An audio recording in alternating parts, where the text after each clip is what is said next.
When I first started college, I would get a lot of anxiety in like big lecture halls.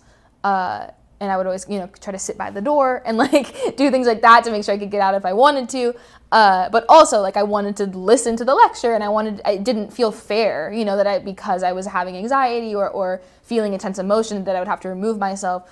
So something that I would do is notice my body and try to feel the place in my body that was feeling the most tension, or I was holding the most stress.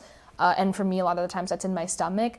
And so I would hyper focus on that area.